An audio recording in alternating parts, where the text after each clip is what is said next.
Hello friends, स्वागत है एक बार फिर से मेरे चैनल स्टेप अप क्लासेस पर। फ्रेंड्स, मैं आपके लिए अब लेके आया हूँ कोर टॉपिक सीरीज़ 2 और कोर टॉपिक सीरीज़ 2 में आज का जो हमारा टॉपिक है यह है इनऑर्गेनिक ट्रेंड्स का टॉपिक।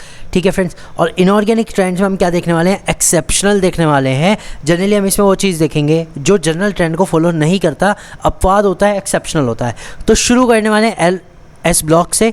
ठीक है, हम शुरू करेंगे एस ब्लॉक से जिसमें हम ग्रुप नंबर 1 और ग्रुप 2 देखेंगे।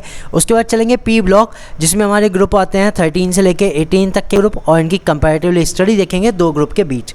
उसके बाद हम क्या शुरू करने में, उसके बाद हम देखेंगे डी ब्लॉक, और डी ब्लॉक की हम एक ही सीरीज़ देखेंगे 3D सीरीज। उसमें हम सारा कंपैरेटिवली देख लेंगे क्योंकि हमारे एग्जाम के लिए वही इंपॉर्टेंट है। ठीक है, 4D एंड 5D का कुछ इंपॉर्टेंट होगा तो मैं आपको बता दूंगा। तो फ्रेंड शुरू करें। इनऑर्गेनिक ट्रेंड एक्सेप्शनल बहुत ज़्यादा इंपॉर्टेंट ये इसलिए है क्योंकि ये समझ लीजिए यहाँ से क्वेश्चन जरूर आते हैं, चाहे आप TGD साइंस के हो चाहे PGD केमिस्ट्री को, यहाँ से क्वेश्चन आना ही आना है। ठीक है फ्रेंड्स, तो शुरू करते हैं S block elements. S block elements में देखते हैं, देखो ग्रुप 1 के कौन कौन से एलिमेंट हमारे लिए होते हैं। सबसे पहले आता है lithium, sodium, potassium, rubidium and caesium. ये हमारे 5 एलिमेंट हैं जिनके बीच हम कंपैरेटिवली स्टडी देखने वाले हैं। फ्रेंशियम हमने इसमें ड्यू टू फ्रेंशियम की क्या है ना, इतनी ऑर्गेनिक प्रॉपर्टीज अभी पता नहीं है तो उसको अभी हमने छोड़ रखा है। ठीक है, इसी तरह से अगर हम चलते हैं ग्रुप 2 में, ग्रुप 2 में क्या होता है? बी, Mg, Ca, Sr और Ba that is barium, beryllium, magnesium, calcium, strontium और बेरियम, ये सब चलते हैं। ठीक है, तो इस तरह से हम इन 5 एलिमेंट की कंपैरेटिवली स्टडी देखने वाले हैं। एक दूसरे के साथ क्या ट्रेंड है, कैसे वो डिफर होता है, ये भी हम इसमें देखने वाले हैं। तो शुरू करते हैं। सबसे पहले देखो यही आता है कि इनके एटॉमिक रेडियाई या मेटलिक रेडियाई का क्या ऑर्डर होता है। So order of the metallic और आयनिक रेडियाई या फिर मेटलिक रेडियाई का क्या ऑर्डर है? तो अप टू डाउन यानी ग्रुप में ऊपर से नीचे जाते हुए क्या होता है? इंक्रीज होता है। ऊपर से नीचे जाते हुए इंक्रीज होता है। दैट मींस जो हमारा CS होगा, सीजियम होगा, उसका सबसे लार्ज साइज होगा, लिथियम की ओर घट जाएगा। ठीक है, ये ऑर्डर रहेगा। सीजियम का सबसे बड़ा, लिथियम का सबसे छोटा, क्योंकि नीचे जाते हुए ग्रुप में साइज इंक्रीज हो रहा है। ठीक, इसी तरह से जब ग्रुप में साइज इंक्रीज हो रहा है सेम ग्रुप 2 के लिए भी रहेगा। ग्रुप 2 के लिए भी क्या होगा? Up to down size increase होगा। दैट इज Ba जो बेरियम है, Ba जो हमारा बेरियम है उसका जो साइज होगा वो सबसे ज़्यादा होगा, और जो Be है दैट इज बेरिलियम है उसका साइज सबसे छोटा होगा। फ्रेंड्स, ये आपको याद रखना है इसमें ट्रेंड में। दूसरा आता है order of density. Order of density, density क्या होती है? डेंसिटी बताओ, मास अपॉन वॉल्यूम, यानी जितना ज़्यादा मास और वॉल्यूम के हिसाब से। अब देखो जनरली डेंसिटी कब डिफर कर सकती है? या तो मास ज़्यादा हो या फिर किसी का वॉल्यूम ज़्यादा हो जाए। अगर वॉल्यूम ज़्यादा हो गया डेंसिटी कम हो जाएगी, यानी सेम मास है, लगभग सेम मास है, और डेंसिटी अगर उसकी ज़्यादा है, वॉल्यूम ज़्यादा है सॉरी, तो उसकी डेंसिटी कम हो जाएगी। तो इसमें देखो, इसमें जो ट्रेंड चेंज होता है वो ये होता है कि CS, Rb, Na और K के बीच अगर आप ये देखें डिफरेंस, ठीक है, इसे मैं हाईलाइट कर देता हूँ यहाँ पर। ये अगर आप डिफरेंस देखें तो आप ये डिफरेंस देखो कि Na की जो डेंसिटी है वो ज़्यादा है, पोटेशियम की डेंसिटी कम है। Na में डेंसिटी ज़्यादा है, पोटेशियम की डेंसिटी कम है। यही एक आपके एग्जाम में बन के क्वेश्चन आ सकता है। तो इसका रीज़न क्या है? तो इसका जो रीज़न है वो ये है, due to empty d orbital in the potassium, density of potassium is less than that is of sodium. Okay, तो रीज़न ये है कि भाई जो हमारा पोटेशियम है उसके पास d ऑर्बिटल होता है, खाली d ऑर्बिटल होता है। अब खाली d orbital, empty d orbital होने के कारण क्या हुआ? साइज तो इंक्रीज हो गया, वॉल्यूम बढ़ गया लेकिन मास तो नहीं बढ़ा। दैट्स वाई क्या हुआ कि जो डेंसिटी है वो घट गई, पोटेशियम की डेंसिटी घट गई। तो यहाँ से एक्सेप्शनल होता है कि सोडियम की डेंसिटी ज़्यादा होती है, पोटेशियम की डेंसिटी कम होती है। इसलिए अगर हम बात करें तो सोडियम और पोटेशियम वैसे तो दोनों पानी पे तैरते हैं, लेकिन अगर डेंसिटी की बात हो जाए तो पोटेशियम और भी ज़्यादा हल्का है सोडियम से। ओके, सिमिलरली अब देखो यहाँ पे भी थोड़ा सा चेंज है। अगर हम ग्रुप 2 की बात करें, ग्रुप 2 में क्या होता है? बेरियम भाई सबसे बड़ा है, सबसे ज़्यादा भारी होगा, फिर स्ट्रोंशियम। लेकिन अगर हम देखें Mg और B के बीच, इस बार Mg और B और कैल्शियम के बीच, इन तीनों के बीच जो है एक्सेप्शनल ऑर्डर है। यही एक्सेप्शनल ऑर्डर के लिए मैंने ये सीरीज बनाई है। देखो अब क्या हुआ, बेरिलियम जो है काफ़ी डेंस है, ठीक है, मैग्नीशियम उससे ज़्यादा डेंस, और कैल्शियम जो कि बड़े साइज़ में है, इन दोनों से तो बड़ा साइज़ है, ठीक है, लेकिन वो और भी ज़्यादा हल्का है। अब क्यों है सुनो, इसका रीज़न क्या है? इसका रीज़न है जो Ca है is greater than, and due to the small size of B, density of B is greater than Mg। ये कह रहे हैं जो कैल्शियम की डेंसिटी है वो Mg से क्या है? Mg से बताओ, Mg से कम है। ठीक है, एक रीज़न तो ये हो गया ड्यू टू स्मॉल साइज़। किसका साइज़ स्मॉल है? यहाँ Mg का। और B के भी सेम, B का जो साइज़ है वो Mg से कम है, इसलिए क्या हुआ? B की जो डेंसिटी है वो Mg से ज़्यादा हो गई। ठीक है, तो जितना ज़्यादा छोटा साइज़ हो रहा है, वॉल्यूम ज़्यादा हो रहा है, डेंसिटी कम हो रही है। ठीक है फ्रेंड्स, तो ये एक्सेप्शनल ऑर्डर है, ध्यान रखना। तो इसमें अगर हम कहें लोवेस्ट डेंसिटी की अगर हम बात करें तो लोवेस्ट डेंसिटी ग्रुप 2 में होती है कैल्शियम की, अगर लोवेस्ट डेंसिटी की बात करें इसमें होती है लिथियम की।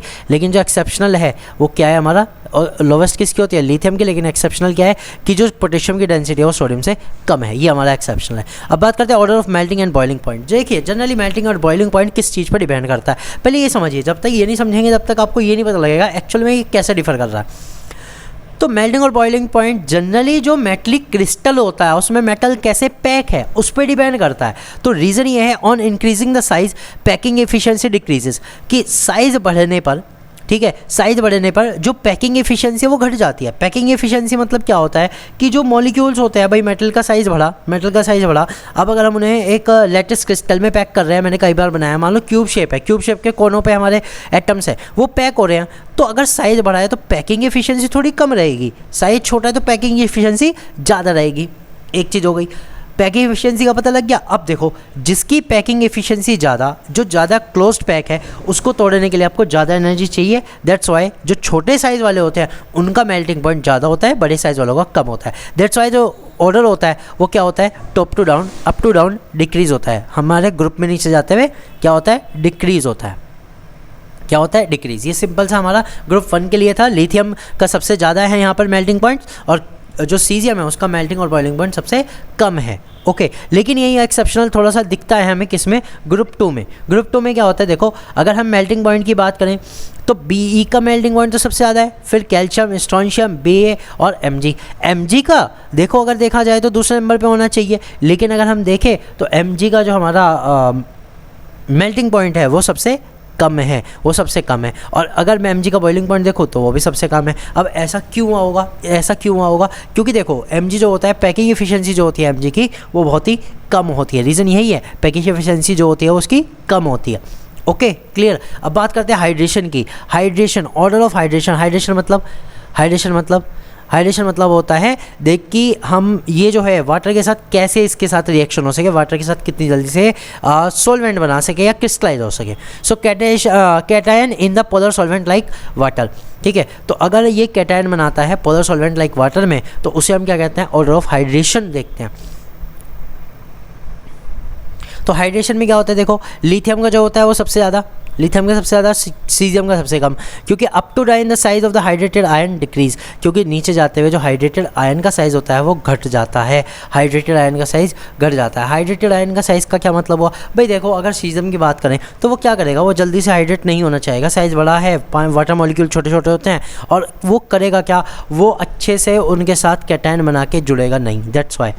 ओके, तो ऑर्डर ऑफ हाइड्रेशन जो होता है, लिथियम जो होता है सबसे ज़्यादा हाइड्रेटेड होता है और सीजियम जो होता है सबसे कम हाइड्रेटेड होता है। यहाँ पर हम ये भी कह सकते हैं हाइड्रेटेड होने का मतलब क्या है, अगर लिथियम का कोई कंपाउंड है उसे आप रख दो कैटायन को तो वो जल्दी से वेपर, मतलब वो पानी पकड़ लेगा, नमी सी आ जाएगी उसमें, ठीक है, उसमें क्या आ जाएगी, नमी आ जाएगी। जैसे हम अगर नमक को खुला छोड़ दें बरसात के मौसम में तो नमक क्या होता है, पानी पकड़ लेता है, दैट इज़ नमी सी आ जाती है। वो चीज़ यहाँ पर मैं कहना चाह रहा हूँ, ठीक है। सेम अगर हम देखें, देखो अब इसमें अगर हम देखें ग्रुप 2 में कोई दिक्कत नहीं है, सेम है, नीचे की ओर जाते हुए साइज़ जो है हाइड्रेशन का जो ऑर्डर है वो डिक्रीज़ हो रहा है, साइज़ बढ़ रहा है लेकिन ऑर्डर डिक्रीज़ हो रहा है। तो ये चीज़ इसमें कोई एक्सेप्शनल नहीं दिखा हमें, अलग से कुछ एक्सेप्शनल नहीं है, बस यही है कि जो साइज़ है उसके अकॉर्डिंग हाइड्रेशन का जो ऑर्डर है वो घट रहा है। चलते हैं क्वेश्चन टॉपिक नंबर 5 पर, ऑर्डर ऑफ कंडक्टिविटी। कंडक्टिविटी देखो, कंडक्टिविटी क्या होती है, चालकता, किसी सब्सटेंस की चालकता। चालकता डिक्रीज कर, देखो क्या रीज़न है, up to down the size increase, नीचे जाते हुए साइज़ बढ़ता है, हमें पता है, बिल्कुल बढ़ता है। And the charge density decrease, लेकिन जो चार्ज डेंसिटी होती है वो घट जाती है। अब आप कहोगे सर चार्ज डेंसिटी कैसे घट रही, रीज़न जैसे जैसे साइज़ बड़ा हुआ उस पर चार्ज की जो अमाउंट है, पॉजिटिव चार्ज की अमाउंट वो तो उतनी रही। तो साइज़ बढ़ने के कारण क्या हुआ, अगर मैं डेंसिटी की बात करूं तो चार्ज अपॉन वॉल्यूम हो गया, भाई साइज़ तो बढ़ गया, वॉल्यूम तो बढ़ गया, लेकिन चार्ज नहीं बढ़ा। दैट्स वाई जो चार्ज डेंसिटी है वो क्या हो गई, कम हो गई। तो चार्ज डेंसिटी अगर कम होती है, ठीक है, तो ऑर्डर ऑफ क्या आएगा, ऑर्डर सीजियम का जो होगा सबसे ज़्यादा होगा, कंडक्टिविटी क्या होगी, सबसे ज़्यादा हो जाएगी। ओके, ठीक है, चार्ज डेंसिटी घटेगी और हमारी जो कंडक्टिविटी है वो बढ़ेगी। ओके, तो सीजियम का सबसे ज़्यादा है, लिथियम का सबसे कम है, इसी तरह से बेरियम का सबसे ज़्यादा और बेरिलियम का सबसे कम है। 2 पॉजिटिव आयन बनाते हैं। Reactivity toward the oxygen, reactivity क्या है ऑक्सीजन के टुवर्ड्स, जो हमारे लिथियम वगैरह है वो नॉर्मल ऑक्साइड्स बनाते हैं, सोडियम पेरोक्साइड बनाता है, जो पोटेशियम होता है वो सुपर ऑक्साइड बनाता है, आरबी भी सुपर ऑक्साइड और सीएस भी सुपर ऑक्साइड। मतलब कि हम ये कह सकते हैं कि जो लिथियम है वो बना रहा है नॉर्मल ऑक्साइड, ठीक है, Na बना रहा है पेरोक्साइड, और जो हमारे पोटेशियम, रुबिडियम और सीजियम है ये तीनों के तीनों बना रहे हैं सुपर ऑक्साइड। क्या बना रहे हैं? Super oxide. ये चीज़ है। अब बात करते हैं देखो इसकी ग्रुप 2 की। ग्रुप 2 में देखो बी है जो नॉर्मल है, Mg भी नॉर्मल है, सी जो है वो पेरोक्साइड है, और जो हमारे स्ट्रोंशियम है वो पेरोक्साइड है, और बी भी पेरोक्साइड है। इसमें कोई सुपर ऑक्साइड नहीं, सिर्फ 2 जो हमारे स्टार्टिंग के मेंबर है वो नॉर्मल ऑक्साइड बना रहे, बाकी सारे पेरोक्साइड बना रहे। Okay, reactivity toward the hydrogen, water, reactivity toward the water. अब देखो वाटर के साथ बताऊँ तो वाटर के साथ तो ये सारे रिएक्ट कर लेते हैं, और रिएक्टिविटी जो होती है इनकी डाउन द ग्रुप बढ़ती है, नीचे जाते हुए बढ़ती है। तो ऑब्वियसली लिथियम की क्या होगी? सबसे कम, सीजियम की सबसे ज़्यादा होगी। सेम अगर हम बात करें वाटर के साथ रिएक्टिविटी की तो इसमें भी सेम है, लेकिन Mg की जो रिएक्टिविटी है वाटर के साथ सबसे ज़्यादा है। हम ये कह सकते हैं जो Mg होता है वो जल्दी से क्या बना लेता है? एक बेस बना लेता है, that is MgOH whole twice. ठीक है, तो इसलिए जो Mg है उसके जो रिएक्टिविटी है उसका ऑर्डर जो है वो सबसे ज़्यादा है, ये ध्यान रखना। वैसे तो नीचे जाते हुए बढ़ती है, फिर भी जो Mg है उसकी जो रिएक्टिविटी है टुवर्ड द हाइड्रोजन वो सबसे ज़्यादा है। यही एक्सेप्शनल ऑर्डर है, यही क्या है? एक्सेप्शनल ऑर्डर है। मैं यहाँ लिख देता हूँ यही एक्सेप्शनल ऑर्डर है। बात करते हैं रिड्यूसिंग पावर की। रिड्यूसिंग पावर क्या होता है? रिड्यूसिंग पावर किसी को रिड्यूस करने की tendency. Li is the strongest reducing due to high heat of hydration. ये कह रहे हैं जो Li है, लिथियम जो है, उसकी जो रिड्यूसिंग टेंडेंसी है वो सबसे ज़्यादा होती है। अगर आप इसका रिडक्शन पोटेंशियल देखें तो वो भी बहुत ज़्यादा होता है, नेगेटिव वैल्यू उसकी बहुत ज़्यादा होती है, -3 पॉइंट समथिंग होता है। ठीक है, और ये जो होता है सबसे अच्छा रिड्यूसिंग, सबसे स्ट्रॉन्गेस्ट रिड्यूसिंग होता है इन सब में। ठीक है, उसके बाद जो हमारा ऑर्डर होता है वो क्या होता है? सीजियम जो होता है। ठीक है, सीजियम सबसे ज़्यादा है, वैसे तो सोडियम सबसे कम, पोटेशियम सबसे ज़्यादा, रुबिडियम, सीजियम। बढ़ना तो चाहिए ग्रुप में नीचे, लेकिन जो लिथियम है उसका जो रिड्यूसिंग और पावर है वो सबसे ज़्यादा है। अदरवाइज़ जो ग्रुप में ऊपर से नीचे आते हुए इंक्रीज़ होती है। अब ऊपर से नीचे आते हुए ग्रुप में इंक्रीज़ हो रही है, ये ट्रेंड यहाँ सही करता है। किसके साथ काम सही करता है? इनके साथ, जो हमारे ग्रुप 2 में। ग्रुप 2 में क्या हो रहा है? ऊपर से नीचे आते हुए रिड्यूसिंग पावर जो है वो बढ़ रही है। ठीक है, बेरिलियम जो है सबसे, बेरियम जो है वो सबसे ज़्यादा रिड्यूसिंग है। बेरियम जो है वो सबसे ज़्यादा रिड्यूसिंग एजेंट के तरह वर्क करता है।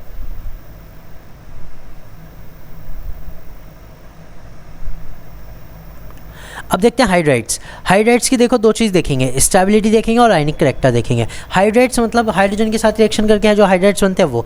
अब अगर मैं स्टेबिलिटी की बात करूँ तो लिथियम हाइड्राइड सबसे ज़्यादा स्टेबल है और सीजियम हाइड्राइड सबसे कम स्टेबल है। और अगर आयनिक करैक्टर की बात करूँ कि आयनिक करैक्टर किसका होगा, देखो आयनिक करैक्टर से क्या मतलब है? आयनिक करैक्टर ये रिड्यूसिंग करैक्टर, रिड्यूसिंग मतलब कि कितनी जल्दी हाइड्रोजन को लॉस कर देगा, वो डिपेंड करेगा कि साइज़ कैसा है। अब देखो सीजियम और हाइड्रोजन के बीच की अगर मैं बॉन्डिंग बनाऊं तो सीजियम का साइज़ बड़ा, हाइड्रोजन का भी चलेगा छोटा सा। ठीक, तो यहाँ जो अगर हम देखें आयनिक करैक्टर, तो आयनिक करैक्टर यहाँ पे सबसे ज़्यादा आएगा, यानी कि जो सीजियम होगा वो ज़्यादा पॉजिटिव होगा और हाइड्रोजन जो होगा वो ज़्यादा नेगेटिव होगा। इसलिए ये ईजिली क्या होगा? इजीली मूव कर जाएगा, इजीली मूव कर जाएगा। और अगर ये मूव कर जाएगा तो सीजियम किस तरह बिहेव करेगा? As a reducing agent behave करेगा। तो हम यहाँ देख सकते हैं कि अगर स्टेबिलिटी की बात करो तो लिथियम सबसे ज़्यादा स्टेबल है और सीजियम जो है सबसे ज़्यादा रिएक्टिव है। क्यों? क्योंकि साइज़ बहुत बड़ा है, अच्छे से स्टेबिलिटी नहीं है। अच्छे से स्टेबिलिटी ना होने के कारण जो हाइड्रोजन है ईजिली निकल जाएगा, आयनिक करैक्टर के कारण ईजिली निकल जाएगा और वो अच्छा रिड्यूसिंग का काम करेगा। तो सीजियम हाइड्राइड जो होता है हमारे यहाँ पे सबसे ज़्यादा रिड्यूसिंग हाइड्राइड होता है। ओके, रिड्यूसिंग हाइड्राइड होता है। And same for the group 2। Group 2 में भी सेम ऑर्डर चलेगा। जो हमारा BeH2 है वो ज़्यादा स्टेबल है। और अगर रिएक्टिविटी की बात करें तो BaH2 बेरियम हाइड्राइड जो होगा हमारा सबसे ज़्यादा रिड्यूसिंग होगा, सबसे ज़्यादा रिड्यूसिंग होगा। तो हम ये भी कह सकते हैं जो स्टेबिलिटी है रिड्यूसिंग के इन्वर्सली प्रोपोर्शनल जा रही है यहाँ से। ओके, अब बात करते हैं हाइड्रोक्साइड की। हाइड्रोक्साइड मतलब OH के साथ, दैट इज़ बेस। तो लेटिस एंथैल्पी की बात करेंगे। लेटिस एंथैल्पी सबसे छोटा जो होगा उसकी लेटिस एंथैल्पी ज़्यादा होगी, क्रिस्टल अच्छा से पैक हो जाएगा, लेटिस एंथैल्पी ज़्यादा हो जाएगी। ठीक है, साइज छोटा, लेटिस एंथैल्पी ज़्यादा, साइज छोटा, लेटिस एंथैल्पी ज़्यादा, दोनों में सेम ट्रेंड है। ठीक है, साइज छोटा, लेटिस एंथैल्पी ज़्यादा, और साइज बड़ा होते हुए लेटिस एंथैल्पी घट जाएगी, घट गई। ठीक है, इतनी बात तो समझ में आती है। अब बात करते हैं सोल्यूबिलिटी एंड बेसिक स्ट्रेंथ की। हाइड्रोक्साइड की सोल्यूबिलिटी, हाइड्रोक्साइड की बेसिक स्ट्रेंथ। तो बेसिक स्ट्रेंथ किस पर डिपेंड करेगी कि भाई अगर ये जल्दी से टूट के OH को लॉस कर दे वो उतना अच्छा बेसिक।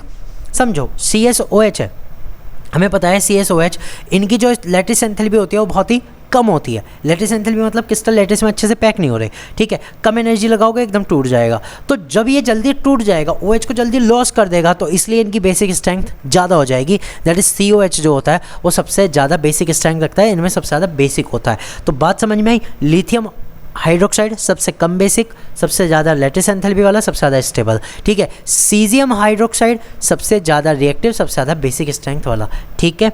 सेम यहाँ पे ऑर्डर जो होता है वो बेरियम में भी फॉलो करता है। बेरियम जो होगा यहाँ पे सबसे ज़्यादा बेसिक ऑक्साइड होगा इन सब में, ठीक। हैलाइड्स की बात करते हैं। देखो हैलाइड्स में ना दो मेन ऑर्डर आते हैं। एक तो जो सिंपल हैलाइड्स होते हैं वो सब लाइक क्लोरीन, ब्रोमीन, आयोडीन, और एक आता है फ्लोराइड के साथ एडवांस में।